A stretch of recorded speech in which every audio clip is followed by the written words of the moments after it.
ذرا اس آیت پر اب نگاہ کو مرتکز کیجئے، انسان کا خسارہ کیا ہے؟ دیکھیے، سب سے پہلے میں آپ کی توجہ دلاؤں گا، ذرا آنکھیں کھول کر قلب حساس کے ساتھ نوع انسانی کا مشاہدہ کیجئے، کیسے کیسے دکھ، کتنی تکلیفیں، کتنی محنت، کتنی مشقت ہے جو ہر انسان کا مقدر۔ قرآن مجید میں ایک مکمل سورت ہے، سورت البلد، اس میں اللہ تعالیٰ نے متعدد قسمیں کھا کر ایک بات کہی، لا اقسم بہذا البلد وانت حل بہذا البلد ووالد وما ولد لقد خلقنا الانسان فی کبد۔ ہم نے انسان کو مشقت ہی میں پیدا کیا، یہ مشقت ہر انسان کا مقدر ہے۔ لوگ گھروں کو چھوڑ کر آئے ہوئے ہیں، کہاں کہاں انسان جاتا ہے، یہ اس دنیا میں محنت اور مشقت۔ ہاں، ایک مغالطہ ہو جاتا ہے کہ شاید یہ محلوں میں رہنے والے جو ہیں انہیں کوئی مشقت نہیں، انہیں کوئی دکھ نہیں، حالانکہ حقیقت یہ نہیں ہے۔ جو جتنا امیر ہے آپ دیکھیں گے اس کی جسمانی مشقت کم ہے، ذہنی کوفت زیادہ ہے۔ ٹرینکولائزرز کی انہیں ضرورت پڑتی ہے، انہیں سیڈیٹیوز چاہیے، خواب آور دوائیں مزدور کو نہیں کبھی ضرورت پڑے گی۔ وہ 8 گھنٹے کی محنت کرنے کے بعد احساس ہوتا ہے کہ وہ صبح ہی کی خبر لے گا۔ اور یہ وہ لوگ ہیں کہ جن کو ہپنوٹکس، خواب آور دوائیاں، سیڈیٹیوز، مسکن ادویات، یہ سارا لیبنیم اور یہ ویلیم اور یہ فلاں اور یہ فلاں، یہ کہاں جاتے ہیں؟ ذہنی سکون اور اطمینان انسان کو حاصل نہیں۔ کسی کی جسمانی مشقت ہے، کسی کی ذہنی مشقت۔ میں آپ کو یاد دلانا چاہتا ہوں مہاتما گوتم بدھ کا معاملہ۔ 30 برس کی عمر میں کپل وستو کا شہزادہ محل کو چھوڑ کر نکل گیا، جوان بیوی کو سوتا ہوا چھوڑ کر گیا، شیر خوار بچے کو چھوڑ کر گیا۔ راجدھانی میں رہنے والا محل کا باسی، جسے یہ معلوم ہے کہ باپ کے بعد مجھے یہ سلطنت ملنے والی ہے، کیوں گیا؟ کبھی کبھی آپ نے سوچا؟ اس نے انسان کے غم اور دکھ کا مشاہدہ کیا۔ اس نے دیکھا کوئی اندھا ہے، ٹھوکر کھا کر گر رہا ہے، کوئی والدین کھڑے ہوئے رو رہے ہیں اور ان کی نگاہوں کے سامنے ان کا نہایت محبوب بچہ دم توڑ رہا ہے اور وہ کچھ نہیں کر سکتا۔ اس نے سوچا یہ صدمہ کیوں ہے انسان کا، یہ دکھ اس کا مقدر کیوں ہے؟ اس صدمے سے، اس دکھ سے نجات پانے کی بھی کوئی شکل ہے کہ نہیں؟ انسانوں کی ایک عظیم اکثریت، شاہ ولی اللہ دہلوی رحمۃ اللہ علیہ کے الفاظ ہیں کہ وہ لدو اونٹ اور کولو کا بیل بن کر زندگی بسر کرتی ہے۔ جو 8 گھنٹے تک اینٹیں ڈھو رہا ہو، اس شخص کا تصور کیجیے آپ، وہ واقعی انسان ہے یا حیوان بن گیا ہے؟ اور 8 گھنٹے کی اس محنت کے بعد بھی ہو سکتا ہے کہ 2 وقت کی روٹی اسے پوری نہ ملے۔ اور یہ تو ہو سکتا ہے، نہیں ہوتا ہے، کہ اگر بچہ بیمار پڑ گیا ہے تو شاید کوئی برتن بیچے بغیر اس کی دوا کا سامان نہ کر سکے۔ ایسا شخص کتنے بوجھوں تلا دبا ہوا ہے، کتنی مشقت کے اندر پسا ہوا ہے۔ لدو اونٹ اور کولو کا بیل، انسانوں کی عظیم اکثریت اس سطح پر زندگی بسر کرتی ہے۔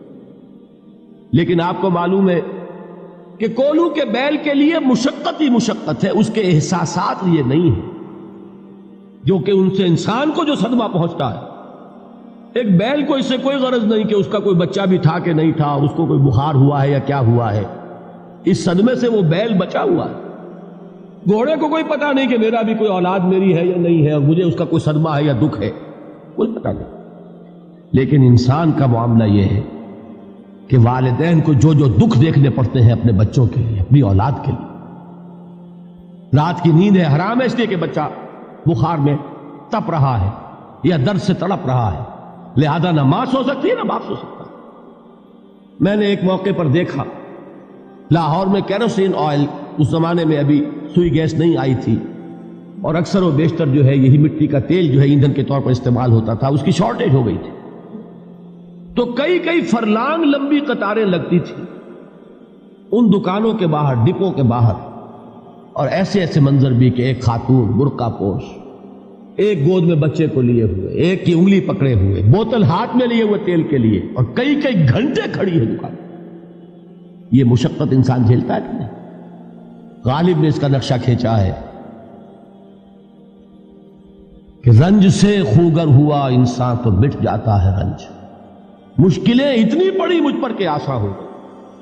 ہم بھول جاتے ہیں، ورنہ واقعہ یہ کہ قلب حساس ہو اگر، اور قید حیات و بند غم اصل میں دونوں ایک ہیں. موت سے پہلے آدمی غم سے نجات پائے کیوں؟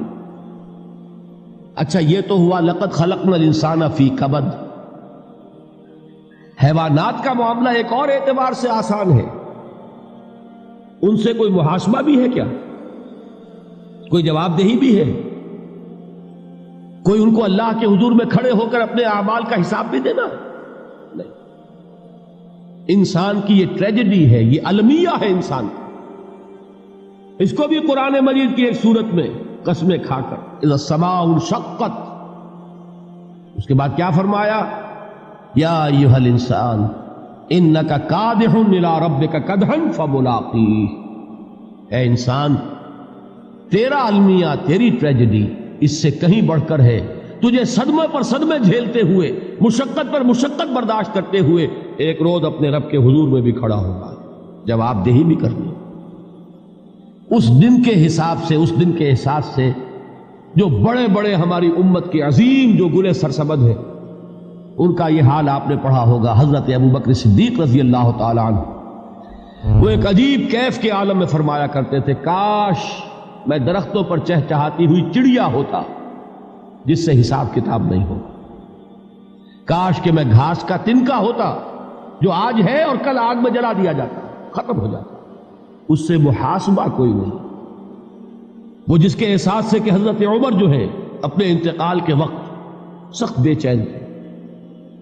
ان کے بیٹے حضرت عبداللہ ابن عمر رضی اللہ تعالیٰ عنہما نے ان کا سر جو ہے وہ اپنے زانوں پر رکھ لیا تو کہا نیچے ڈال دو. ایک عجیب بے کلی اور بے چینی.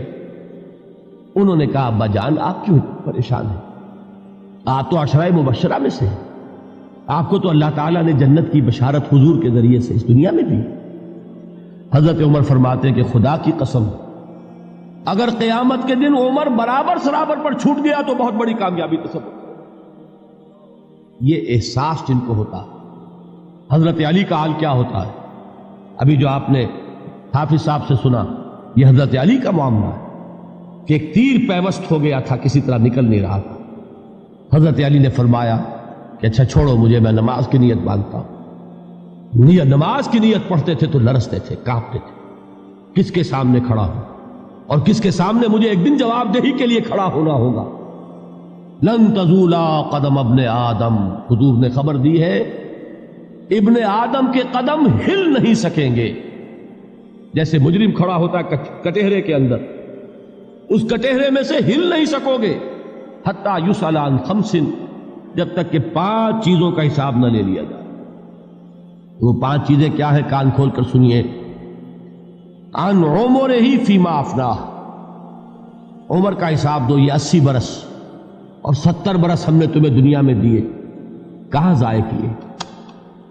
وعن شبابہ فیما ابلاہ، اور خاص طور پر جوانی کا دور، امنگوں کے دن، ولولے ہوتے ہیں، قوت ہوتی ہے، توانائی ہوتی ہے، آدمی چلتے ہوئے زمین پر پاؤں مارتا ہے، قوت جو ہے وہ اپنا اظہار چاہتی ہے. یہ جوانی کہاں گلائی؟ حساب دو، ایک ایک لمحے کا حساب دو. وَعَن مَالِهِ مِنْ أَيْنَ اكْتَسَبَهُ وَفِيمَا أَنْفَقَهُ، ایک ایک پائی کا حساب دو. مال کا کہاں سے کمایا تھا، حلال سے کہ حرام سے، اور کہاں خرچ کیا تھا، گل چھروں میں، عیاشیوں میں، یا نیکی کے کاموں میں، ادائے حقوق اللہ کے دین کے لیے. 4 سوال ہو گئے.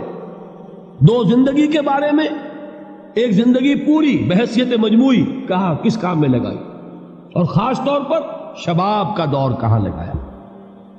2 سوال مال کے بارے میں، کمایا کہاں سے، حلال سے کہ حرام سے، جائز سے کہ ناجائز سے، خرچ کہاں کیا. اور آخری سوال وعما عمل فیما علم، جو علم حاصل کیا تھا اس میں عمل کتنا کیا.